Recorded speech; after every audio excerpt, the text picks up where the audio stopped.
नमस्कार मैत्रिणींनो, आज आहे क्लासचा 13वा दिवस. 13व्या दिवसाच्या व्हिडिओमध्ये अगदी मनापासून स्वागत. मैत्रिणींनो, आपण मागच्या व्हिडिओमध्ये फोरटक्स ब्लाऊजची पेपर कटिंग, कटोरी ब्लाऊजची पेपर कटिंग, प्रिन्स कट ब्लाऊजची पेपर कटिंग हे पाहिलेलं आहे. आणि आजच्या व्हिडिओमध्ये आपण फोरटक्स ब्लाऊजची डायरेक्ट कपड्यावर कटिंग बघणार आहोत. तर मैत्रिणींनो, व्हिडिओ कुठेही स्किप न करता पूर्ण व्हिडिओ बघा, जेणेकरून तुमच्या लक्षात येईल. चला तर मैत्रिणींनो, सुरुवात करूया आजच्या व्हिडिओला. मैत्रिणींनो, इथे फोरटक्स ब्लाऊज कट करण्यासाठी आपल्याला आधी कोणते मापे लागणार आहेत ते आपण पाहूयात. तर इथे मापाचा ब्लाऊज घेतलेला आहे, तर त्या मापाच्या ब्लाऊजवरून तुम्हाला मापे कशी घ्यायची ते सांगणार आहे. आणि साईडला आपल्याला लगेच मापे लिहून घ्यायचे आहेत, जेणेकरून आपल्या लक्षात राहील. तुम्ही वही पेन घ्या आणि जसं माप घेतलं तसं लगेच लिहून घ्या. तर बघा, इथे सर्वात आधी आपल्याला पूर्ण उंची घ्यायची आहे. तर पूर्ण उंची घेताना आपल्याला मागच्या साईडने घ्यायची आहे, शोल्डरपासून खाली कमरेपर्यंत घ्यायची आहे. तर आपल्या ब्लाऊजची इथे पूर्ण उंची आहे 13.5 इंच. तर इथे आपल्याला 13.5 इंच लगेच लिहून घ्यायचं आहे. त्यामध्ये किती ॲड करायचं ते मी पुन्हा नंतर सांगणार आहे.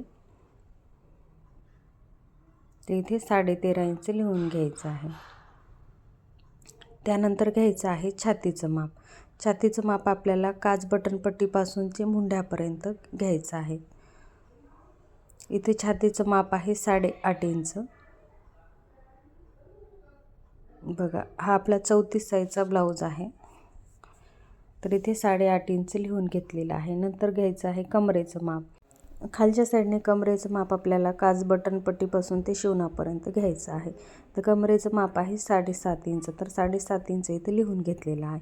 आता घ्यायचा आहे पुढचा गळा. पुढचा गळा शोल्डरपासून आपला जेवढा गळा आहे तेवढा घ्यायचा आहे. तर इथे गळा आहे 6 इंच. आणि आता घ्यायचा आहे मागचा गळा. मागचा गळा ही शोल्डरपासून जे खाली जेवढा गळा आहे तेवढा गळा घ्यायचा आहे. तुमच्या ब्लाऊजचा जेवढा गळा आहे तेवढा तुम्ही लिहून घ्या. तर इथे गळा आहे 9.5 इंच. आता घ्यायची आहे बाही लांबी. बाही लांबी आपल्या शोल्डरचं जे शिवण असते तिथून आपल्याला बॉटमपर्यंत बाही लांबी घ्यायची आहे. बाही लांबी आहे 4.5 इंच. त्यानंतर घ्यायचा आहे दंडघेर. बघा, ह्या पद्धतीने दंडघेरही मोजून घ्यायचा आहे. तर दंडघेर आहे 6.5 इंच. आणि त्यानंतर घ्यायचा आहे मुंढा. तर आपल्याला इथे 34 साईजच्या ब्लाऊजला 6 इंच मुंढा घ्यायचा आहे. आता इथे आपल्याला शोल्डर मोजून घ्यायचं आहे. शोल्डर आहे 2.25 इंच. तर इथे 2.5 शोल्डर घेऊया. शोल्डर आपल्या आवडीनुसार 2.5 ते 3 आपापल्या आवडीनुसार घेता येते.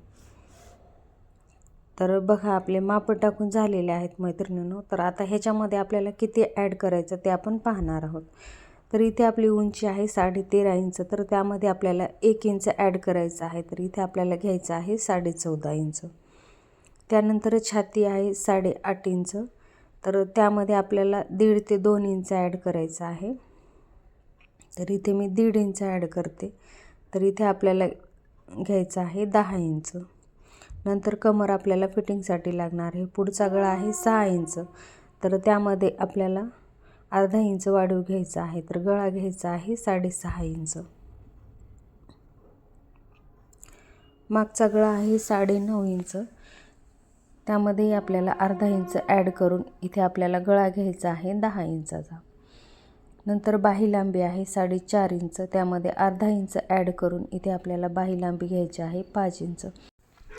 अस्तरचा ब्लाऊज असेल तर अर्धा इंच वाढून घ्यायचा आहे आणि बिना अस्तरचा असेल तर 1.5 इंच वाढून घ्यायचा आहे. इथं दंडघेर आहे 6.5 इंच. तर तो आपल्याला फिटिंगसाठी लागणार आहे. मुंडा आहे 6 इंच आणि शोल्डर आहे 2.5 इंच. तर शोल्डर 2.5 ते 3 इंच आपल्याला घेता येते. तर आपण इथे आता मापे कशी घ्यायची आणि त्याच्यामध्ये किती वाढून घ्यायचं ते पाहिलेलं आहे. तर आता आपण हे बोर्ड बाजूला ठेवून घेऊयात आणि अस्तरवर माप कसे टाकायचे ते पाहूयात. तर इथे आपण अस्तर घेतलेला आहे.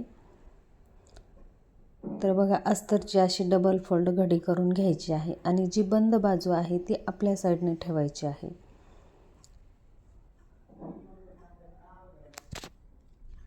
अस्तर व्यवस्थित करून घ्यायचं आहे आणि आता इथे आपल्याला 10 इंचाची घडी घ्यायची आहे. तर आपलं छातीचं माप आहे 8.5 इंच आणि त्यामध्ये 1.5 इंच शिलाई मार्जिन ठेवून इथे 10 इंच घ्यायचं आहे. आणि आपल्या ब्लाऊजची पूर्ण उंची आहे 13.5 इंच. त्यामध्ये 1 इंच ॲड करून इथे 14.5 इंच आपल्याला उंची घ्यायची आहे. आता जेवढी उंची आहे तिथून आपल्याला अशी सरळ रेष ओढून घ्यायची आहे. आणि त्यानंतर आपल्याला इथे गळा घ्यायचा आहे. गळा घ्यायचा आहे 2.5 इंच आणि शोल्डर घ्यायचं आहे 3 इंच. तर आपलं पूर्ण शोल्डर 5.5 इंच आहे. आणि इथे मुंडा घ्यायचा आहे 6 इंच. आणि इथे परत एकदा चेक करून घेऊया, जेणेकरून आपलं मुंडाची रेष आहे ती क्रॉस होणार नाही त्यासाठी. त्यानंतर आपल्याला मागच्या गळ्याचं माप घ्यायचं आहे. मागचा गळा आहे 9.5 इंच. त्यामध्ये अर्धा इंच ॲड करून इथे 10 इंचावर मार्किंग करून घेतलेली आहे. आणि ह्या पद्धतीने आपल्याला मार्किंग करून घ्यायची आहे. आता गळ्याच्याही साईडने आपल्याला इथे बॉक्स तयार करून घ्यायचा आहे.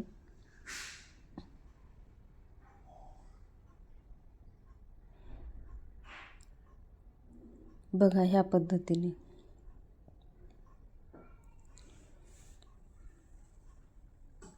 आता आपले मुंड्याची आणि गळ्याची मार्किंग करून झालेली आहे. तर इथे आपल्याला गळ्याचा आणि मुंड्याचा आकार देऊन घ्यायचा आहे. तर इथे आपण हा कपडा कट करून घेऊयात.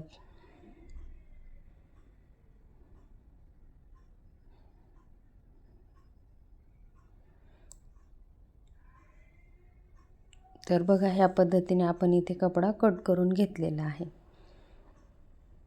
आणि आता इथे मुंड्याचा आणि गळ्याचा आकार देऊन घेऊयात. तर आता इथे मुंड्याचा आकार देण्यासाठी आपण सुरुवातीला ज्या आपण मुंड्याचं माप घेतलेलं आहे त्याचा सेंटर पॉईंट काढून घेऊया. तर इथे 6 इंचाचा मुंडा आहे, तर 3 इंचावर मार्किंग केलेली आहे. आणि इथे आकार देण्यासाठी 1.5 इंचावर मार्किंग करून आपण मागील मुंड्याचा आकार देऊन घेतलेला आहे. ते थोडंसं डार्क करून घेते. आणि आता इथे मुंडा कट करून घेऊयात. तर आपण जसा आकार दिलेला आहे तसंच कट करून घ्यायचं आहे.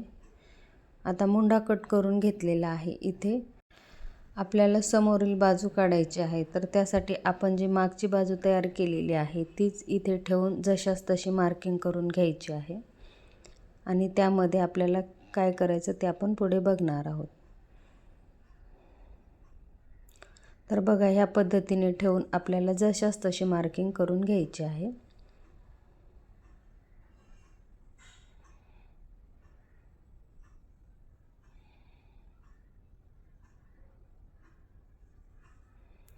मैत्रिणींनो, तुम्हाला काही समजलं नसेल, काही प्रश्न असतील तर कमेंट बॉक्समध्ये कमेंट करून नक्की सांगा. बघा आपली मार्किंग करून झालेली आहे.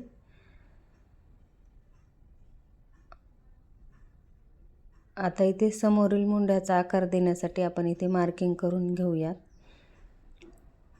आणि इथे 1 इंचावर मार्किंग करून आपल्याला समोरील मुंड्याचा आकार द्यायचा आहे.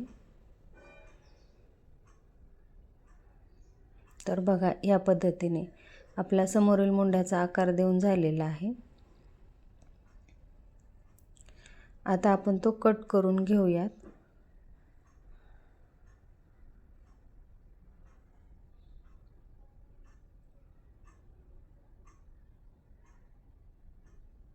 आणि बाकी राहिलेले आकार इथे टाकून घेऊयात. तर बघा इथे आपल्याला आता गळा टाकून घ्यायचा आहे. गळा आहे 2.5 इंच, गळा रुंदी 2.5 इंच आणि गळा उंची आहे 6.5 इंच. तर इथे 6 इंचावर मार्किंग करून ह्या पद्धतीने आपण बॉक्स तयार करून घेऊन गोल गळ्याचा आकार टाकून घेऊयात. त्यानंतर आपल्याला क्रॉसपट्टीची मार्किंग करून घ्यायची आहे. तर गळ्याच्या खाली आपल्याला क्रॉसपट्टी घ्यायची आहे 3.5 इंच आणि मुंड्याच्या खाली क्रॉसपट्टी घ्यायची आहे 2.5 इंच. तर आता ही मार्किंग करून आपल्याला क्रॉसपट्टीचा आकार देऊन घ्यायचा आहे. तर बघा ह्या पद्धतीने आपण क्रॉसपट्टीचा आकारही देऊन घेतलेला आहे. आता आपल्याला टक्स पॉईंट काढायचा आहे. काच बटन पट्टीपासून पुढे 4 इंचावर मार्किंग केलेली आहे आणि वर आपण 2.5 इंचावर मार्किंग करून इथे सेंटरचा टक्स काढून घेऊयात. आणि साईडचा टक्स सेंटर पॉईंट काढून घ्यायचा आहे. तर बघा ह्या पद्धतीने आपण टक्स टाकून घेतलेले आहेत आणि आता कट करून घेऊयात. सगळ्यात आधी आपण इथे क्रॉसपट्टी कट करून घेऊयात. त्यानंतर गळा कट करून घेऊयात आणि बघा मैत्रिणींनो, अगदी सोप्या पद्धतीने आपण मागची बाजू आणि पुढची बाजू तयार केलेली आहे. आता मागच्या बाजूचा जो गळा आहे तो आपण इथे कट करून घेऊयात. आता गळ्याचा आकार टाकून झाल्यावर इथे आपण कट करून घेऊयात. गळ्याचा आणि मुंढ्याचा आकार कट करताना आपल्याला हात वळवून कट करून घ्यायचा आहे, जेणेकरून आपल्या इकडं तिकडे कट बसणार नाही ह्यासाठी. आता आपल्याला इथे बाही कट करून घ्यायची आहे.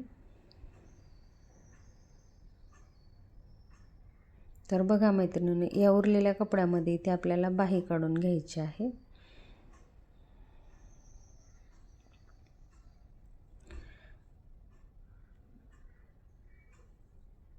तर इथे बाहीसाठी आपल्याला डबल फोल्ड कपडा घ्यायचा आहे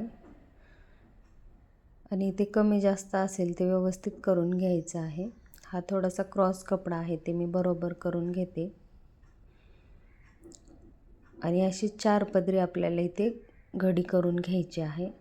आणि आपल्या छातीचं माप आहे 8.5 इंच, तर बाहीसाठी आपल्याला 8.5 इंच घ्यायचं आहे. आणि बाही उंची आहे 5 इंच, तर इथे 5 इंचावर मार्किंग करून घेतलेली आहे.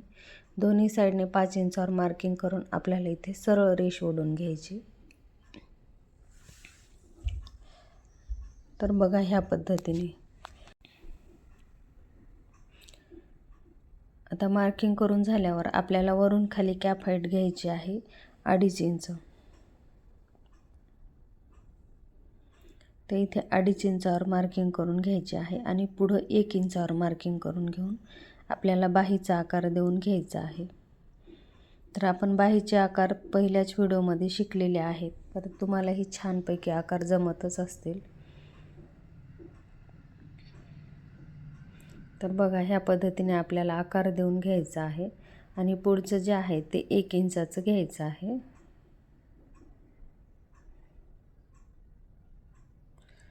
आणि आता सुरुवातीला वरचा जो आकार दिलेला आहे तो कट करून घ्यायचा आहे. त्यानंतर आपल्याला व्हिडिओ दाखवल्याप्रमाणे बाहीची घडी काढून घ्यायची आहे आणि समोरील जो बाहीचा आकार दिलेला आहे तो आपल्याला कट करून घ्यायचा आहे. बघा ह्या पद्धतीने. बघा मैत्रिणींनो, आपले अस्तरवर कटिंग करून झालेली आहे. आता आपण ब्लाऊजचा जो मेन कपडा आहे त्यावर अस्तर टाकून आपण ब्लाऊज कट करून घेऊयात. तर बघा या पद्धतीने आपल्याला डबल फोल्ड घडी करून घ्यायची आहे. घडी अगदी व्यवस्थित करून घ्यायची आहे आणि त्यावर आपल्याला अस्तर ठेवून घ्यायचं आहे आणि थोडा थोडा कपडा सोडून आपल्याला इथे कट करून घ्यायचं आहे.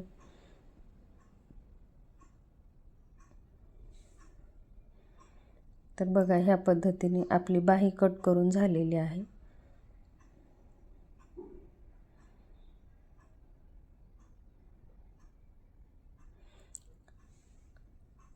आता आपण ब्लाऊजची मागची बाजू आणि समोरची बाजू ह्यावर कट करून घेऊयात.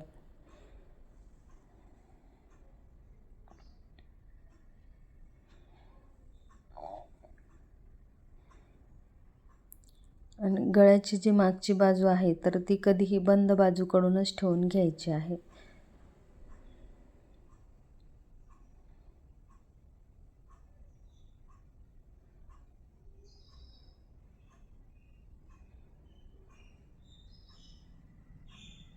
तर बघा ह्या पद्धतीने आपण इथे ठेवून घेतलेलं आहे. आपल्याला कपड्यामध्ये जसं ॲडजस्ट झालं तसं ठेवून घ्यायचं आहे. आणि आता जो उरलेला कपडा आहे त्यामध्ये आपल्याला इथे क्रॉसपट्टी काढून घ्यायची.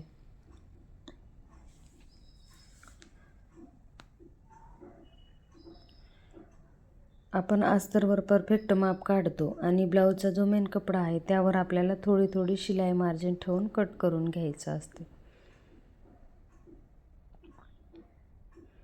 तर बघा ह्या पद्धतीने आपण 1/2 इंचाची मार्जिन ठेवून इथे कपडा कट करून घ्यायचा आहे. मैत्रिणींनो, आजच्या व्हिडिओमध्ये हा ब्लाऊज कट कसा करायचा तो आपण पाहिलेला आहे आणि उद्याच्या व्हिडिओमध्ये अस्तर फिटिंग कसं करायचं आणि ब्लाऊज कसा शिवायचा तो अगदी स्टेप बाय स्टेप सोप्या पद्धतीने पाहणार आहोत. आता इथे आपली मागची बाजू कट करून झालेली आहे. इथे क्रॉसपट्टी कट करून घेऊयात.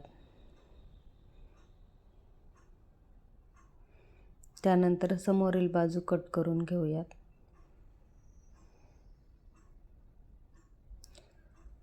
मैत्रिणींनो, हा व्हिडिओ तुम्हाला कसा वाटला तो कमेंट बॉक्समध्ये कमेंट करून नक्की सांगा. व्हिडिओ आवडला तर व्हिडिओला लाईक करा, शेअर करा आणि अशाच नवनवीन व्हिडिओसाठी चॅनलला सबस्क्राईब करा.